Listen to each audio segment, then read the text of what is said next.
Gloire à Et c'est effectivement pour le but pour lequel les gens débattent tous les jours et sur les différents versets passent du temps parfois à ne pas se comprendre. Pourtant, tout ce qu'ils disent, c'est les choses qui sont écrites. Ce n'est pas les inventions. Tout ce qu'ils disent. C'est-à-dire les gens disent la vérité, mais ils ne parviennent pas à démystifier toute la vérité qu'ils disent ensemble.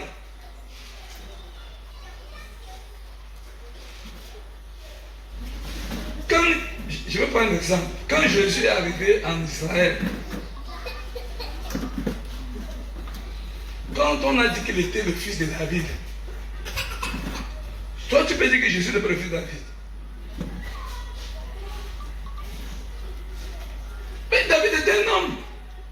Il a même commis le péché. Mais si Jésus est le fils de David, ça veut dire que Jésus est un pécheur. Ça veut dire qu'il ne peut sauver personne. Mais qui de vous peut dire que Jésus n'est pas le fils de David? Mais il y a des moments où Jésus n'est pas le fils de David, dans la même bouche. Jésus le fils de David, oui. Tu me poses un peu la question, est-ce que Jésus est le fils de David? Non. C'est compliqué, non? Est-ce que Jésus est le fils de David? Oui. Mais Dieu donné, tu veux te dire quoi? Est-ce que Jésus est le fils de David? Non. Tu dis que je me contredis. C'est toi qui ne comprends pas ce mystère. Il est trop grand. Nous parlons de quelle dimension du destin? Si nous voulons nous arrêter sur le fait que l'homme a le libre arbitre, il doit choisir le bien et le mal, on s'arrête là. Prêchons là et calons là. Tu es responsable. Tu as péché, tu aurais pu sauver ta vie. Tu aurais pu. Dieu t'a dit, fais comme ça, tu allais faire le contraire. Mais si vous voulez aller plus loin, vous êtes obligé d'abandonner ça. Parce que quand on grimpe, on ne descend pas en bas. Si on veut arriver au sommet, ceux dont les noms avaient été écrits dans le livre de vie là, si c'est ce que vous voulez qu'on en parle là, mais qui est responsable de ça?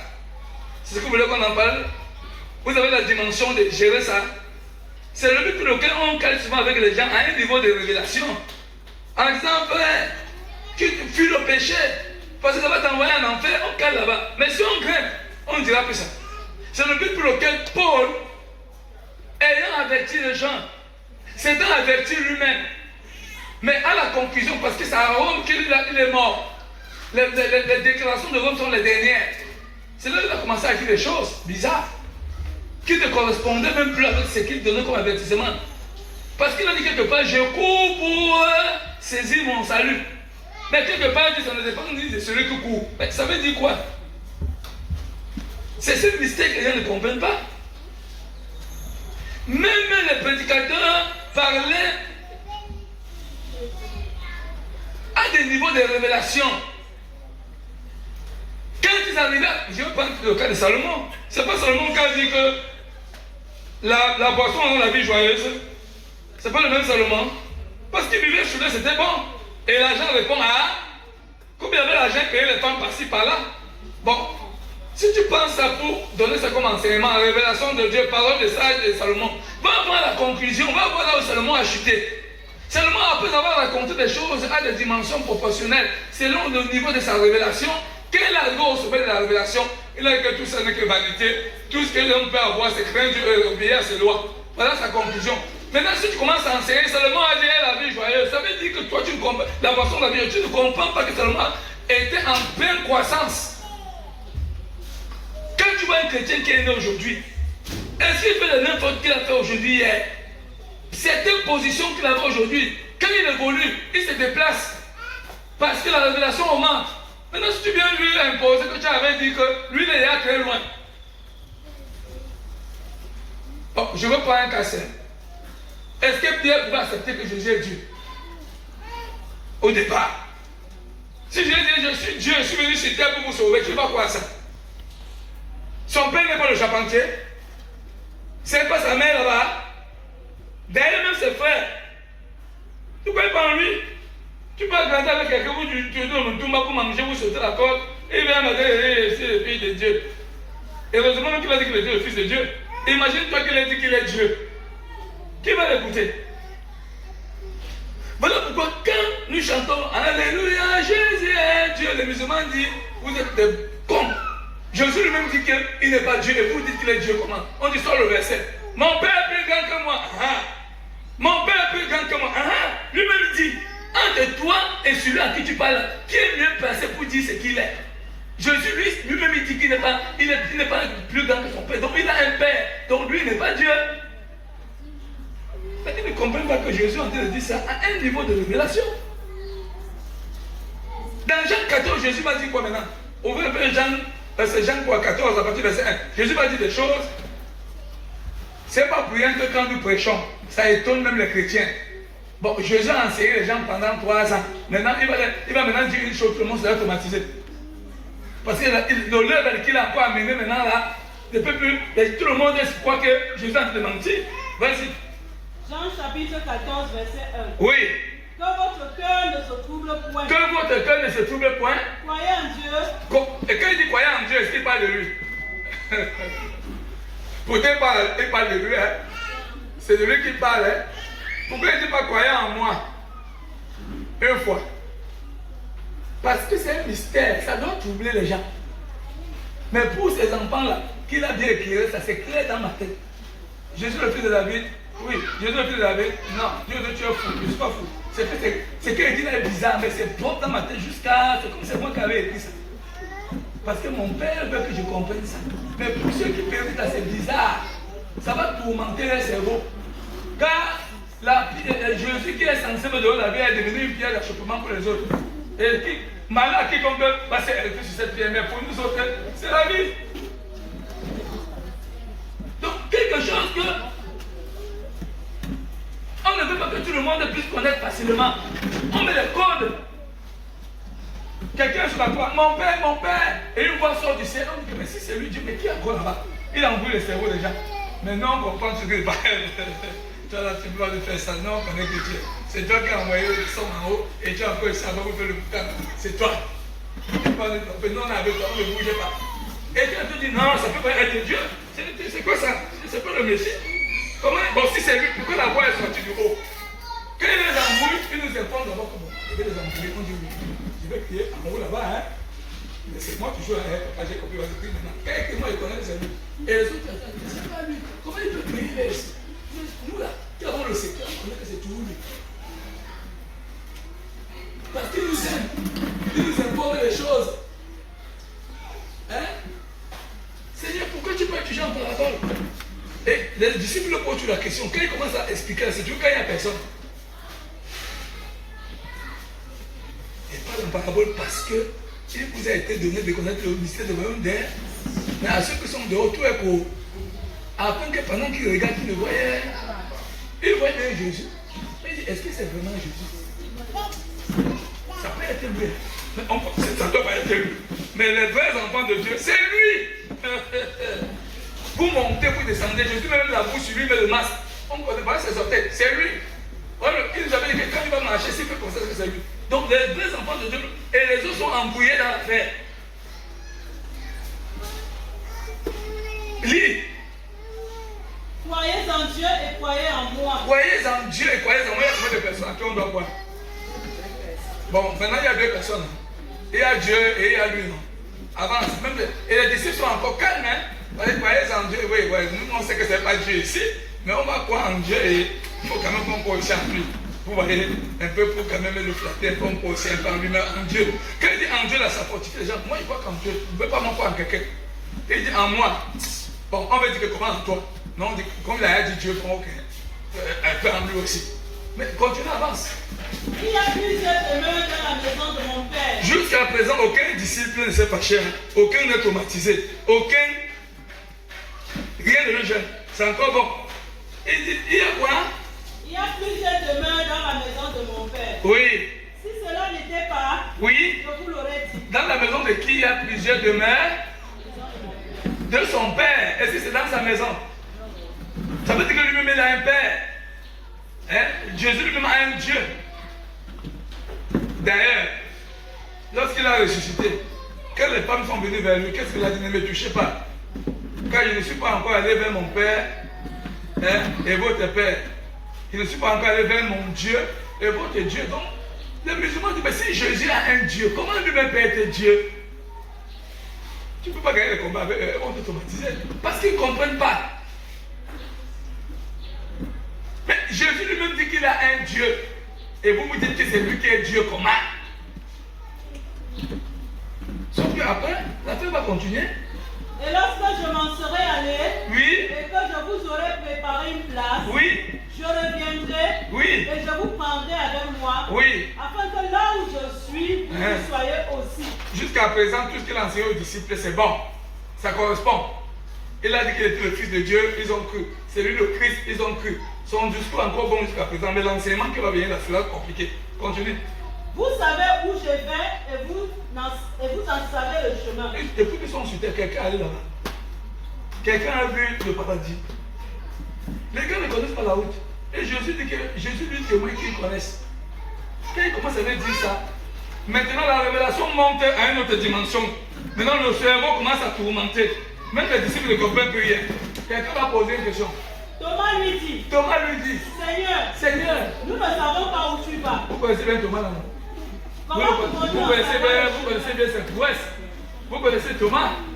C'est un homme bizarre qui avait des conditions terribles pour être sauvé. Il s'est donné ses conditions lui-même. Ce n'est pas Dieu qui donne ses conditions. Pour que le croyait, voilà, c'est pour Dieu doit avoir faire et on fait encore comme ça. Il donne ses conditions lui-même pour être sauvé. Vas-y. Où vas-tu? Comment pouvons-nous en savoir le chemin? Maintenant, Jésus a touché le sommet qu'il a révélé. Maintenant, tout ce qu'il avait enseigné avant était à un certain niveau.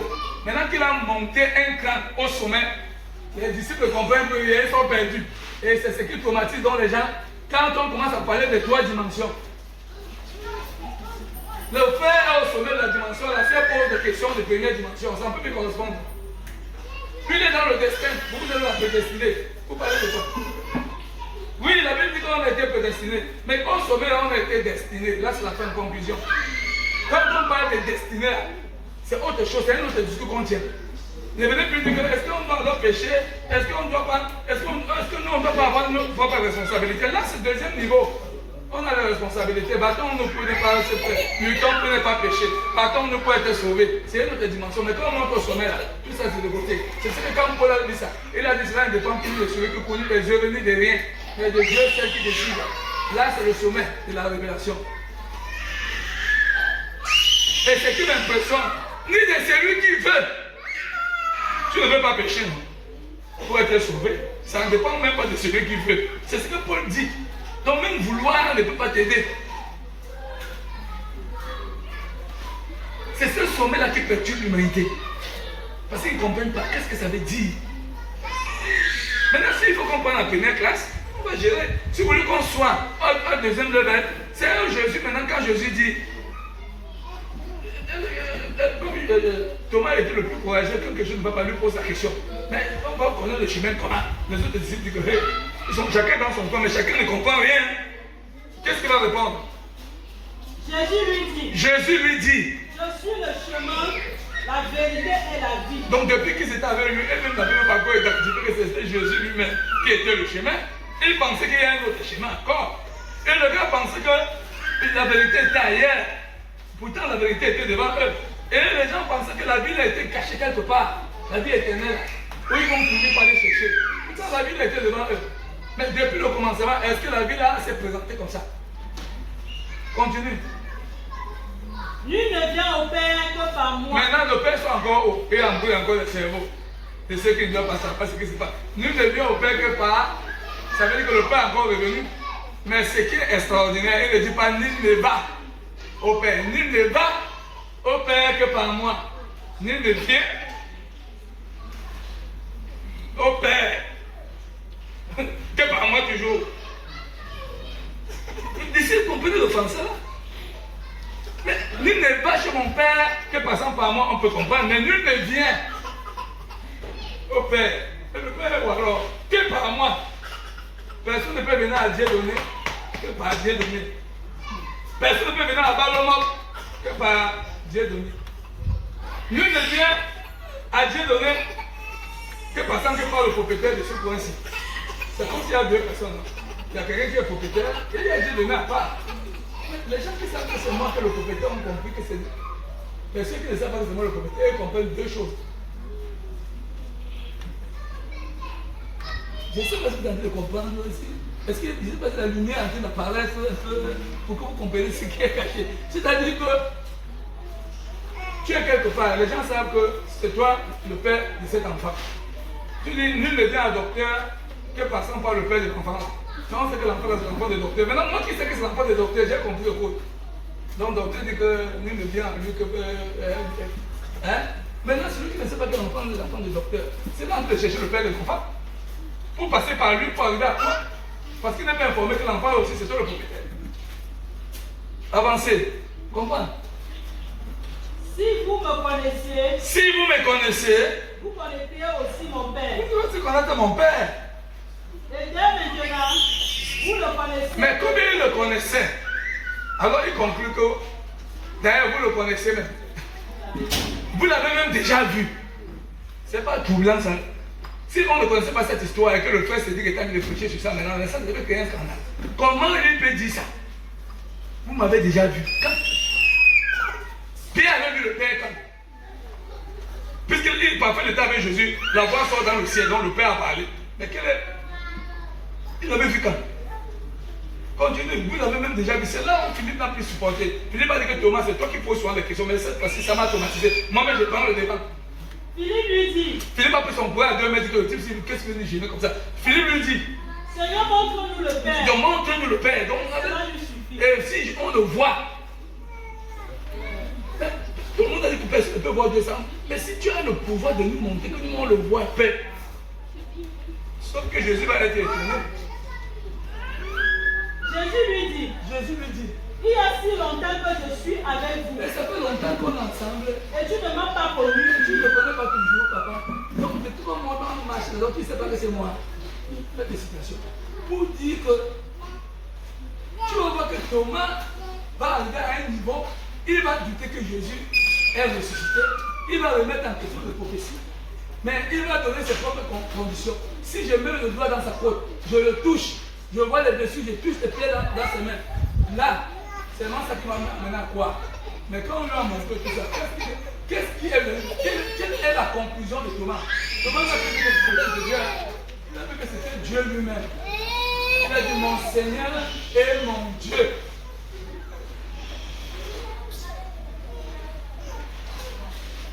Oui, je mets devant toi le chemin de la vie et de la mort. Choisis le chemin de la vie. Mais pour choisir là, on choisit avec une tête vide. Il faut avoir la capacité et les critères pour choisir. Et quand une femme cherche le délire, il est pris. Il faut que, même quand il va acheter les bijoux, Dieu aura une certaine capacité pour savoir le vrai or du faux. Même pour choisir la vie, le chemin de la mort, ou reconnaître que le chemin de la mort, c'est facile. Le chemin de la mort est parfait, comme tu regardes, c'est beau, hein. C'est élégant, hein. Il y a le climatiseur, c'est ça. Mais celui de la vie, quand tu regardes ça, tu le caches dessus. C'est pour que les gens avaient la difficulté de croire en Jésus. Quand il est venu de manière modeste, il n'avait aucune valeur. Il était venu de manière modeste. Il est arrivé. Les gens du quartier le regardaient comme ça. Son papa était un débrouillard dans le quartier. Il ne devait pas respecter. Mais c'est là qu'on allait cacher le Messie. Parce que dans le programme de Dieu, aucun orgueilleux ne devait prendre part à la grâce que le Messie devait apporter. Alors, pour que l'orgueilleux soit écarté, mais la chose est là où c'est humble. Il ne passera jamais là-bas. Lui, c'est un grand. Il marche qu'avec les grands. Il va aller chercher quoi avec les malheureux. Alors, mais parmi les grands qui avaient la richesse de l'humilité en eux, qui étaient capables de descendre s'asseoir avec ceux que la société rejetait, ceux-là ont trouvé la vie. Ils pouvaient aller là-bas et découvrir ce qui est caché là-bas. Mais les autres, à cause de cette condition humble de Jésus, Jésus est devenu plutôt un obstacle pour eux. Donc, tu peux te lever, porter un message sur la prédestinée, en disant Dieu, ne voulant qu'aucun des méchants ne périsse. C'est là que les gens ne peuvent pas se copier. Quoi que je dis, ce serait clair. Même dans vos sermons. Use de patience afin que le méchant revienne de sa mauvaise voie. Ça, c'est le plan deuxième. Ce n'est pas la fin. Mais le sommet, tu ouvres le livre de Daniel. Il dit aucun des méchants ne comprendra. Là-bas, on a compris avec eux. Il n'y a rien à faire. Ils ne comprendront jamais. Mais quelque part, deuxième niveau, Dieu use parfois de patience, ne voulant qu'aucun des méchants ne périsse, et ainsi de suite, ainsi de suite. Quand quelqu'un est là, il ne comprend pas qu'il a parlé d'un certain stade. C'est comme si on parlait de Jésus, fils de David. On va expliquer pourquoi les prophéties, pourquoi les fils de David, parce que Dieu avait promis à David, on va expliquer.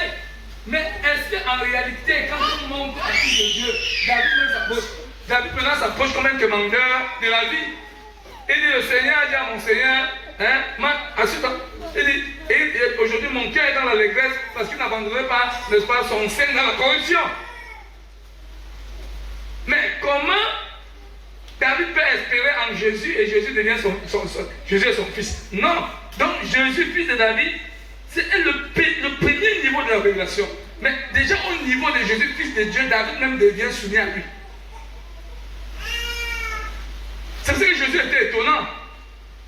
Il arrive quelque part, on dit fils de David, il agit, il reconnaît, parce que les Écritures doivent être respectées.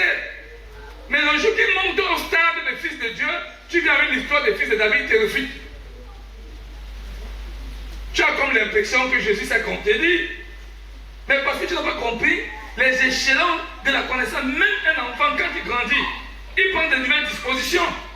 Donc la foi, elle est croissante, la spiritualité grandit.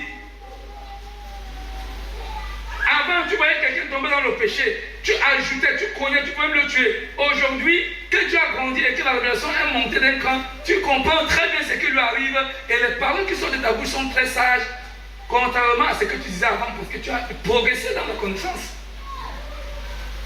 Est-ce que Paul pouvait dire ça?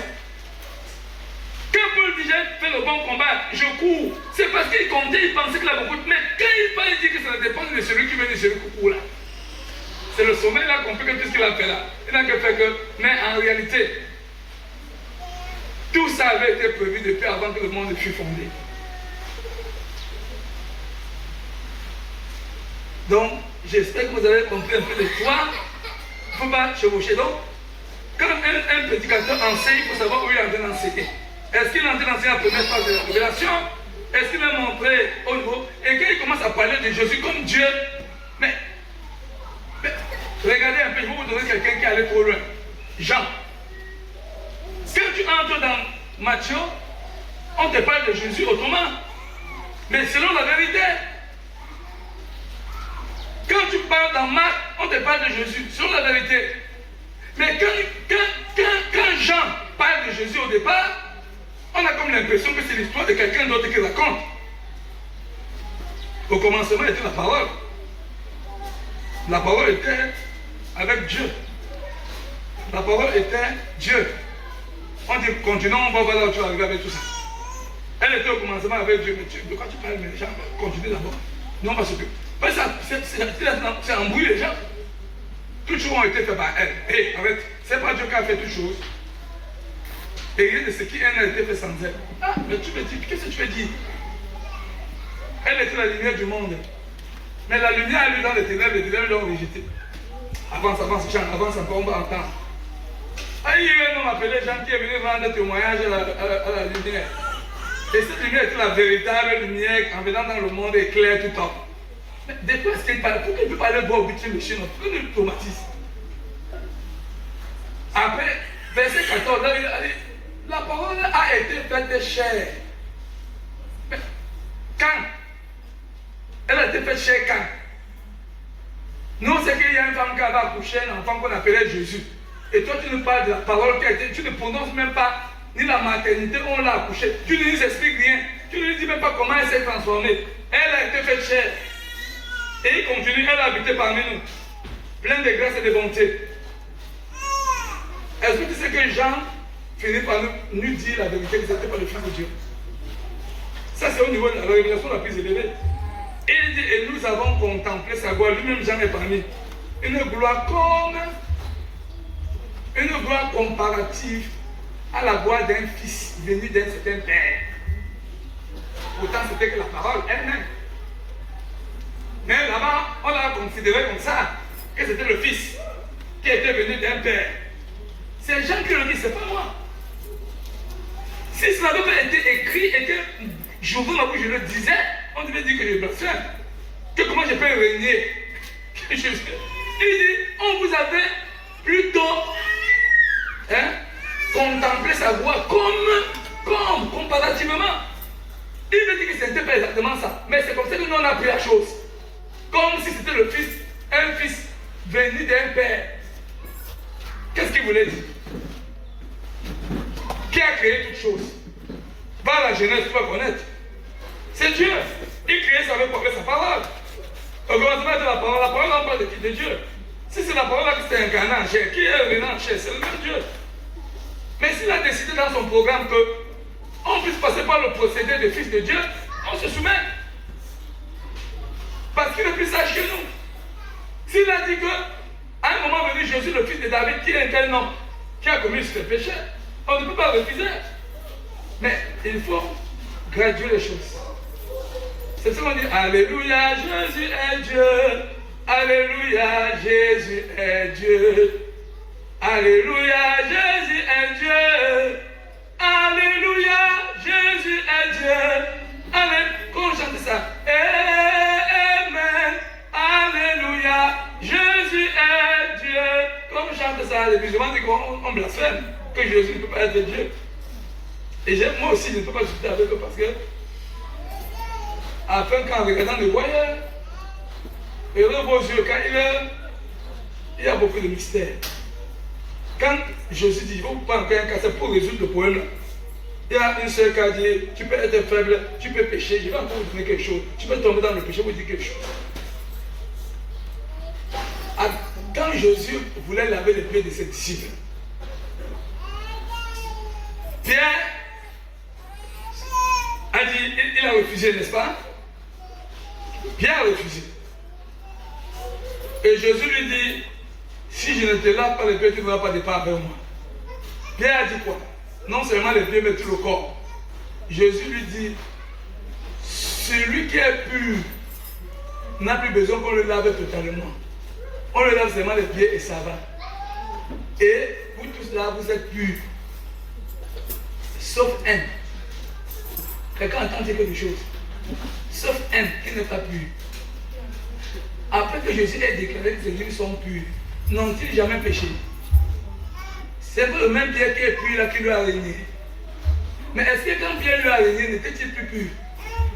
Quand Jésus dit qu'il est pur, à cause de son action, toi tu dis qu'il n'est pas pur. Jésus n'a pas vu ça. Il ne lui a pas dit ça depuis la veille. Tu vas me régner, Pierre. Mais malgré ça, Jésus lui dit tu es pur. Mais il y a un parmi vous qui n'est pas pur. Qu'est-ce que ça veut dire?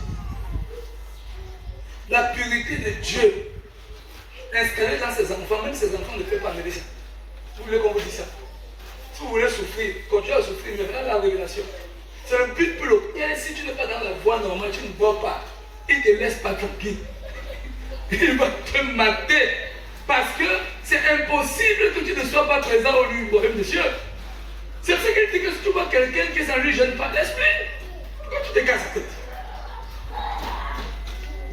Pourquoi tu veux que le berger, le père, au lieu de diriger ses enfants, pas diriger les enfants de quelqu'un d'autre? Le Dieu a ses fils. Qu'ils font ce que leur père aime. Leur père les félicite. Pourquoi Dieu doit aller les interdire et ne pas le faire? Pourquoi Dieu doit aller fouetter les fils du diable pour les dire que devenez corrects? Les gars sont honnêtes avec les pères. Mais les fils de Dieu, quand il vient s'en écarter, il chicote derrière. La puissance de Dieu est derrière. Voilà pourquoi tu vas même t'éclipser. Tu vas dire que non, j'avais rétrogradé, j'avais fait ceci, cela, j'avais fait ceci, cela. J'étais parti, ma chère. Même à la terre, tu n'étais jamais seul, il était avec toi. Et il t'observait dans ton désordre. Il dit, le type, si je dois fouetter bien par haut pour qu'il se remette en place normale. Jamais il peut t'abandonner si tu es né de Dieu. Mais prépare-toi aussi, il peut te faire souffrir hein, si tu ne veux pas te mettre pas. Il peut te connaître. Plus tu t'en sors pas, plus il multiplie la possibilité que tu peux t'en sortir.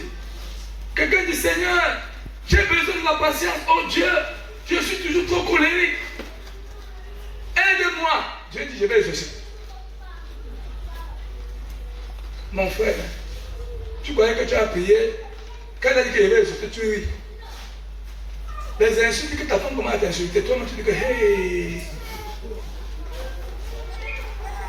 je vais tuer. On dit mais tu as dit que tu veux la patience et moi.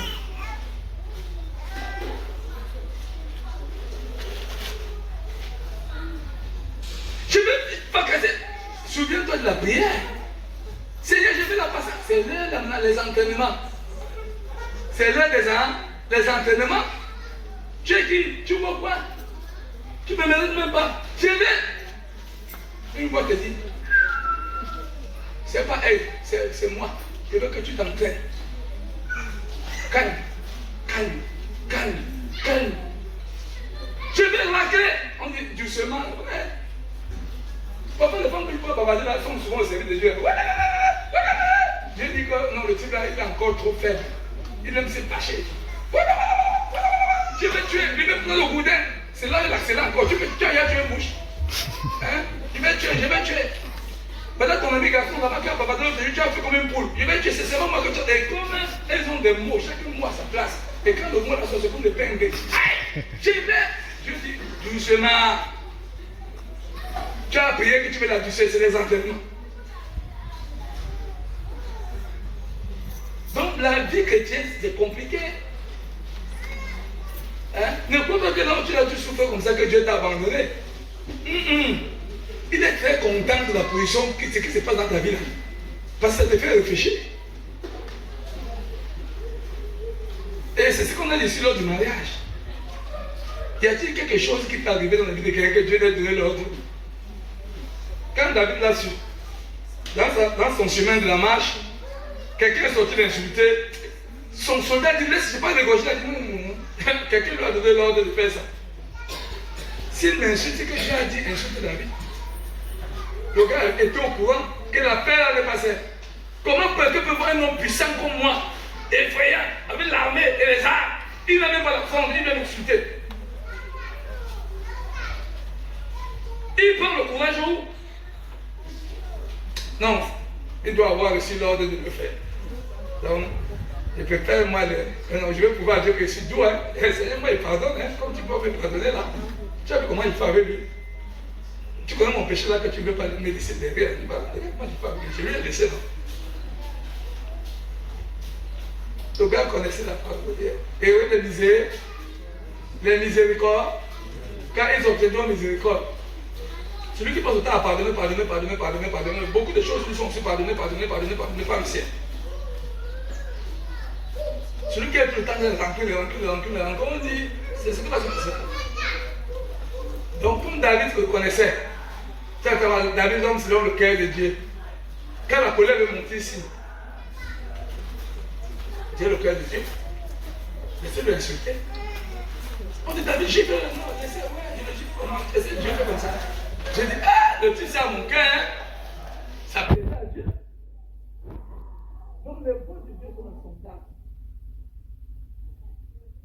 Si vous voulez aller selon la logique de Dieu, toi me dépose la question. En tant qu'homme, laisse la parole de Dieu réfléchir. S'il fallait que quelqu'un continue la mission noble de la foi sur terre, tu devais choisir Salomon. Donc, dites, soyons vrais. Soyons entre nous. Vous ne connaissez pas qui avait accouché Salomon, quelle femme avait accouché. David avait ses femmes. Mais il avait récupéré la femme de lui. Et fait exécuter son mari. Et accoucher des enfants avec elle. Mais ça dépendait que de moi. Salomon, là, on lui chasse loin. C'est un mauvais enfant. L'enfant du péché. On a tué quelqu'un. Il est né, on a exécuté un monsieur, le mari d'une femme pour la coucher. Et son père était un assassin. Et sa mère est une prostituée. Elle a trompé son mari. Quel est ce type d'enfant? Quel type d'enfant ça? Un enfant interdit. Et Dieu vient surprendre le monde seulement. David dit Seigneur, c'est seulement qui te sur le trône. Je ferai de lui un homme de paix. Et c'est même lui qui aura l'honneur de bâtir mon table. Abomination. Le monde qui est abomination. Ce produit de quoi comme ça? Dans la miséricorde, on transcende les actions. Dans les actions, c'est le mérite. Celui qui était végété, qui est pianteur, qui n'a pas de sang, qui est le plus médiocre, qui est celui que tout le monde chasse. S'il a admis, le monde c'est qu'on lui a fait la communauté. On lui a seulement donné ça. Mais pourquoi est-ce qu'on doit tellement apprécier si quelqu'un a le mérite? C'est ça qui s'agit. Et quand on dit ça, les gens pensent qu'on a envie de dire aux gens de pécher. Je vais te dire une réalité. Si quelqu'un t'encourage à vivre dans le péché et que tu aimes son encouragement et que tu trouves que c'est bon, et tu dis que Dieu aime ça, c'est même une bonne chose, et tu le fais.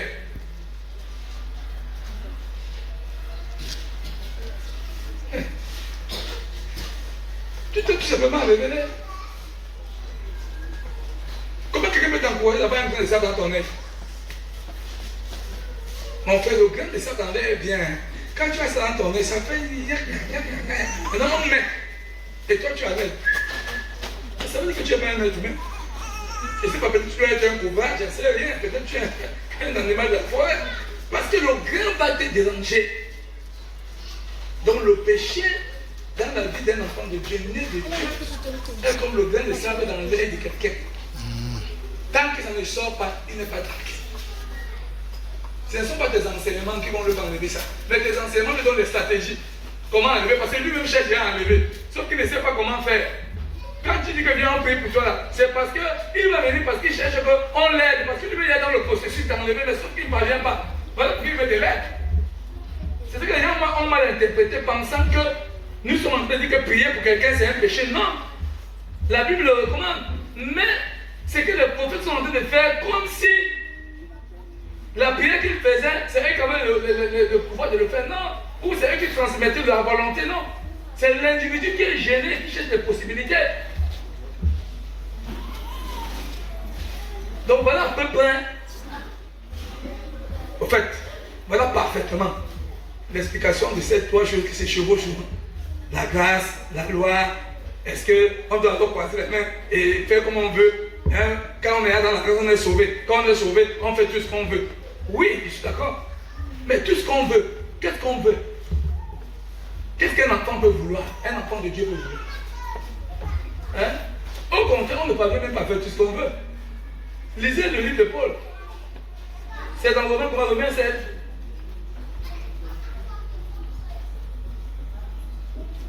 Vous allez voir. Quand tu dis que tu fais tout ce que tu veux, quand on est dans la grâce, on fait tout ce qu'on veut. Mais c'est la vérité. Quand on est dans la grâce, on fait tout ce qu'on veut. Oui. Tant que c'est possible, tant qu'on a la capacité de le faire, mais tout ce qu'on veut, c'est quoi? Mais quelle est cette personne qui est dans la grâce et lui, il ne veut que le mal? Hein? Quand il dit lui fait tout ce qu'il veut, c'est de commettre des choses contradictoires à la parole, c'est de pécher, c'est de faire ce qu'il veut pour pouvoir sauver et taper les gens, raquer les gens, il est sauvé. Il te voit te piquer le couteau, il est sauvé. C'est ce qu'ils disent. C'est ce qu'il lui veut. Si c'est ce qu'il lui veut là, est-ce qu'un fils de Dieu veut ça? Chaque chose a sa nature et chaque nature a ses choses qu'il aime. Est-ce qu'un homme aime ce que la chair aime? La chair a ses choses qu'il aime et l'homme a ses choses qu'il aime. Oh oui, Romains 7. Lisez un peu, vous allez voir. Est-ce que quand on dit que tu aimes faire ce que tu veux, qu'est-ce que tu veux d'abord? Il faut d'abord que tu identifies ce que tu veux. Mais ce que nous voulons, que nous parvenons d'abord à le faire. Nous savons en effet oui. que la loi est spirituelle. Mais moi je suis charnel, oui. vendu au péché. Car je ne sais pas ce que je fais. Qui parle là-bas, c'est pas Paul. Vous savez à quelle dimension il se tenait pour parler de cette révélation? Vous pensez qu'il est encore au niveau là où il disait la nuit, ceci, il est encore là, il n'est pas là-bas. Il a tellement évolué qu'il est maintenant où il est. Maintenant il dit des choses que vous serez étonnés. Vas-y. Je ne fais point ce que je veux. Il veut faire quoi? C'est un fils de Dieu. Qu'est-ce que Paul peut vouloir bien faire? Le bien. On est d'accord? Mais il ne fait pas ce qu'il veut. Il rien dit que non. On fait ce qu'on veut. Mais si je peux être capable de faire tout ce que je veux, mais je serai parfait. En tant que fils de Dieu, si j'ai envie de faire tout ce que je veux, là, je serai parfait. Mais les choses qui se passent, c'est des choses qui échappent à ma capacité, qui échappent à mon contrôle, qui sont des choses négatives. C'est des choses qui échappent à mon contrôle, qui sont négatives. Mais c'est que moi, je vais, quand je fais tout négatif, je dis oui, ça c'est bon. Continue. Et je fais ce que je hais. Voilà. Il fait ce qu'il déteste.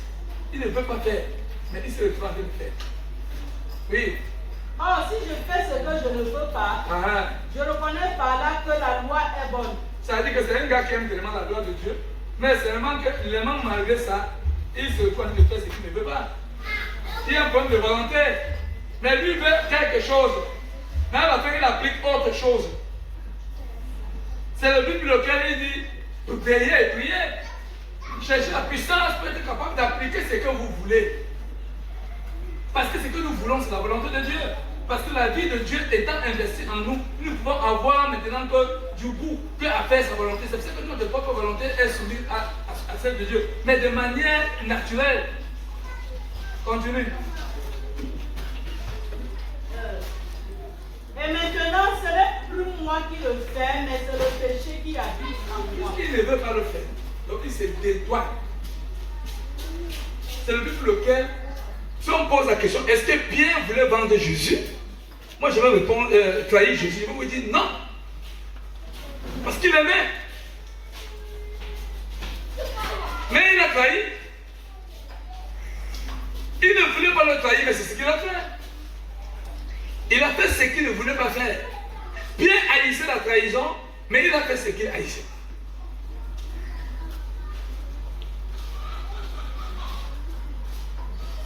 C'est ça le problème.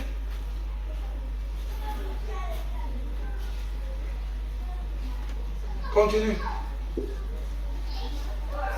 Ce qui est bon, je le sais, n'habite pas en moi. C'est-à-dire dans ma chair. Nous tous qui sommes devant vous là, commençons par moi, arriver sur chacun. Si on nous laisse gérer uniquement notre chair, et que notre chair commence à agir, et qu'on décide de le contrôler, tu vas voir les choses. Toi-même tu vas dire yes. Notre chair n'a rien de bon. Ses sensibilités, ses sensibilités, ses besoins sont toujours tout le temps contradictoires à la volonté de Dieu. C'est pour ça qu'il a dit que rien de bon n'habite en lui. Mais il a précisé que quand il dit en lui, là, ce n'est pas lui, fils de Dieu, mais en sa chair. Continue. J'ai la volonté, maintenant le pouvoir de faire le bien. Maintenant, la volonté de faire le bien, c'est une chose. Le pouvoir, c'est dans la... On va chercher chez Dieu. Seigneur, j'ai la volonté. Et Dieu n'accorde son pouvoir qu'à ceux qui ont la volonté. Mais qui a mis la volonté là? C'est toujours lui. Continue. Car je ne fais pas le bien que je veux. Nous voulons, chaque jour on vient ici, on dit Seigneur, nous voulons maintenant faire que le bien le matin, à midi, le soir. Mais arrivé dehors, on se retrouve en train de faire autre chose. Le bien qu'on veut faire, on n'y parvient pas. Voilà pourquoi la seule raison qui justifie les chrétiens se regroupant et priant jour et nuit, c'est la recherche du pouvoir, de la puissance de Dieu, de la capacité d'apprivoiser ce corps pour pouvoir laisser la vie qui est en nous, n'est-ce pas, se manifester. C'est ça que les gens ne comprennent pas. Que ne te plaindre. Oh, j'ai une autre fait comme ça. Oh, moi je n'ai pas vu pas faire comme ça. Prie plutôt. Va dans la prière. Seigneur, aide-moi. Il y a des choses qui m'angoissent. J'ai envie de dominer sa messe, je ne parviens pas toujours. Tu vois? C'est tout. Mais le fils du diable, même s'il prie, ça lui augmentera le pouvoir pour faire plus du mal encore. Parce que c'est sa nature. Voilà pourquoi cette parole, tu vas l'entendre. Elle va transformer ta vie. Quelqu'un d'autre va l'entendre, sa vie va s'empirer. Allons-y. Et je fais le mal que je ne veux pas. Oui. Et si je fais ce que je ne veux pas, Oui. ce n'est plus moi qui le fais, c'est le péché qui habite en moi. Uh-huh. Je trouve donc en moi cette loi. Quand je veux faire le bien. Il y a une loi en nous, chacun d'entre nous ici présent. Il y a la loi là, elle est graffée sur nous. Oui. Le mal est attaché à moi. Je vais faire le bien, mais le mal est attaché à moi. Car je prends plaisir à la loi de Dieu selon l'homme intérieur. C'est pour ça que vous êtes venus, pour écouter sa parole, pour écouter ses prescriptions, pour pouvoir vous atteler à mettre en pratique. C'est pour ça que vous êtes venus. C'est pour ça que vous lisez. Vous avez le plaisir de faire ce que Dieu veut. Nous avons le plaisir de faire ce que Dieu veut. Mais après, mais je vois dans mes membres une autre loi. C'est Paul, le sceptique, qui est en train de décréter. Il dit qu'il voit dans ses membres une autre loi qui lui contre la loi de mon âme. À quel moment a-t-il fait ce constat? C'est en grandissant, en arrivant à des dimensions que Paul a fini à faire ce constat. Oui? Et qui me rend captif de la loi du péché qui est dans mes membres. C'est le but pour lequel Jésus a dit, quand vous allez prier, il disait à ses disciples, les fils de Dieu, dites, pardonne-nous nos offenses. Alors, mais s'ils étaient là parfaits et qu'ils ne pouvaient jamais rien faire, c'est parce que Jésus tenait compte de cette nature. Et il savait qu'avec elle, il pouvait avoir des écarts. C'est une vérité, on ne peut pas la cacher. Ça ne sert à rien de nous voiler les yeux, puisque c'est vrai. Parce que même le chrétien qui va dire n'importe quoi sait que c'est vrai. C'est que même après son christianisme, après avoir confessé, il a été réprimandable de temps en temps. Il a été en contradiction avec les prescriptions de Dieu de temps en temps. Et c'est ce qu'il faut dire aux païens. Parce que les gens disent aux païens, non, nous les chrétiens, le jour où tu commets une faute, il fait ça comme si c'était une cantine. Parce que tu ne leur as pas dit la vérité. Voilà donc la vérité. Oui. Misérable que je suis. Voilà alors notre misère. Notre seule misère sur terre, ce n'est pas parce qu'on ne mange pas. Ce n'est pas parce qu'on n'a pas la voiture. Notre seul ennemi sur terre, ce n'est pas la pauvreté. Ce n'est pas le manque. Ce n'est pas la maladie. Notre ennemi, c'est notre chair. Qui nous impose, qui nous projette des sensations, qui nous envoie des désirs contraires à l'endroit de Dieu. Et c'est lui que Dieu a condamné en disant, la chair et le sang n'entreront pas dans mon royaume. Nous tous, personne n'ira au paradis avec son corps. Même si Jésus venait maintenant, on est encore vivant. La Bible dit qu'il va d'abord dégager, il va d'abord changer ce corps. Donner un nouveau corps. Avant de nous amener. Parce que ce corps-ci, s'il arrive au paradis, il va pécher. Et quand on ne veut pas le pécher, d'abord on le laisse ici en bas. Et on donne un corps parfait. Donc j'espère que vous avez bien compris. Parce qu'à chaque temps, les débats là reviennent toujours. Et les questionnaires, ils commencent. Quand quelqu'un prêche, tu peux savoir de quoi il parle, à quel niveau de révélation il s'exprime. Il n'envoie pas avec les questions du deuxième niveau. Comment tu peux dire que Jésus est le fils de David alors que lui-même dit que est le fils de Dieu? Tu veux qu'il te réponde comment? Il va te répondre comment?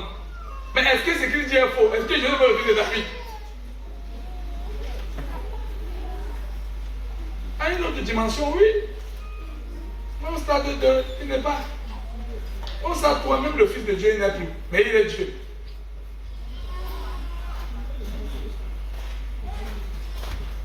Je crois que c'est à répondre à cette question. Si vous avez le temps, vous devez encore parler de quelque chose. Mais si on trouve que le temps, on peut arrêter maintenant, je crois qu'on va considérer que le message que Dieu a dit notre bien-aimé Frère Cédric, on a travaillé tout cela dessus. Et ça nous a permis donc de comprendre ces trois choses. Même dans nos forums, vous devez être suffisamment efficace. Parce qu'il ne faut pas poser la question. Quelqu'un a de parler, par exemple, à la dimension élevée, tu viens de poser la question dessus facilement. Il ne pourra pas faire le lien. Pour faire le lien comme il voulait faire actuellement, par exemple, il dit, c'est dans la suite que ça s'accomplit. Il revient au stade 2. Parce que si tu ne suis pas la volonté de Dieu, tu ne peux pas voir ce que Dieu a prévu pour toi. C'est le stade 2. Mais le stade terminateur, comment tu peux d'abord faire ce que c'est la volonté si c'est bien de lui? C'est pour ça que là, il a dit, afin que l'élection du royaume là, soit sans tenir compte des œuvres. Il dit, les deux enfants, Jacob et l'autre, étant dans le ventre de leur maman, n'avaient encore fait ni bien ni mal. Ne cherche pas à savoir pourquoi l'autre n'est pas au courant, ou pourquoi on ne lui a pas accordé la grâce qu'on t'a accordée. On appelle ça, cela dépend, cela est uniquement au pouvoir discrétionnaire de Dieu. Ce n'est pas ton problème. Hein, le pouvoir discrétionnaire de Dieu. Mais pourquoi as-tu aimé Jacob et il a haï les choses? Ça ne te regarde pas. Il est libre d'aimer et de faire ce qu'il veut. Ce n'est pas ton problème. Sois seulement content que, merci, comme moi aussi j'ai été dans la liste des gens qui l'ont aimé. Pour toi, ça reste là. Mais pourquoi n'a pas aimé Judas? Ce n'est pas ton problème. Ce qui a été révélé, c'est pour nous. Ce que Dieu a caché, c'est pour lui. N'allez jamais fouiller ce que Dieu a caché. Vous sortirez avec de fausses réponses parce que tu ne sauras pas ce que c'est. Quand Dieu cache quelque chose, ça veut dire qu'il ne veut pas qu'on le sache. Par exemple, il y a beaucoup de choses en vous que Dieu a cachées. Si je te pose la question, je demande, Dieu n'a même pas commencé à exister en quelle année? Tu peux me dire? Il soit même tout. Mais toi, on dit que quelque chose n'a pas de commencement. Comment quelque chose peut-il exister sans avoir quand même un moment où ça a commencé? J'ai beaucoup de questions bizarres. Tu ne peux pas répondre. Comment dire qu'il y a un commencement? C'est celui qui n'a pas de commencement. Comment quelque chose doit quand même venir avant d'être? Mais comment lui n'en a pas? Mais comment c'est possible? C'est des questions absurdes qui vont fuir dans les affaires de Dieu. C'est que Dieu a caché. Nous, on ne s'intéresse pas à ça. On s'intéresse à ce qu'il a dit. Je t'ai choisi. Oui, merci mon Dieu. Alléluia. Oh. Il ne faut pas savoir pourquoi il n'a pas choisi l'autre. Ça ne me regarde pas. Ce sont les affaires de pouvoir discrétionnaire de. Même dans le gouvernement camerounais, c'est pareil. Mais pourquoi le président a nommé les gens, le mot de Dieu, ministre de la Justice? Vous le voyez sur la télé. Vous ne le voyez pas souvent. Il vient à la télévision, on dit que c'est le ministre dit oui. Mais apparemment, les gens ne vous aiment pas trop. Même dans votre propre village, vous ne pouvez pas démissionner. Pardon, démissionner quoi? Démissionner. Pardon. Tout le monde dit que c'est vraiment un ministre. Le problème de deux fois. Pardon. Même les gens de Boudala, qui ne m'aiment pas là. D'abord, ils m'aiment. Mais c'est les gens qui disent que, qui veulent à ce qu'ils ne m'aiment pas. Tu crois que s'il y avait des missionnaires là, ils seront d'accord? Quand j'ai vu maintenant à Bouddha, avant qu'elle n'était pas ministre, et que les gens venaient comme ça. Maintenant, quand j'arrive, les gens viennent. Oui. On lui dit que c'est pas toi qui chantais contre le président. Il dit que c'est quand il voit, il était dans les ténèbres, que maintenant que la lumière lui a apparu, il voit clair. Donc, mais il est là. On lui a nommé pourquoi? Pouvoir discrétionnaire du chef de l'État. C'est pas ton problème. C'est lui qui connaît. Alors Dieu aussi a le pouvoir discrétionnaire. Il a dit que madame Onana, je t'ai choisi. C'est tout. Ne demande pas que pourquoi. Tu es qui pour te questionner? Pourquoi tu n'as pas choisi la voisine? Ce n'est pas ton problème. Dans ce seulement été choisi. Dieu vous bénisse.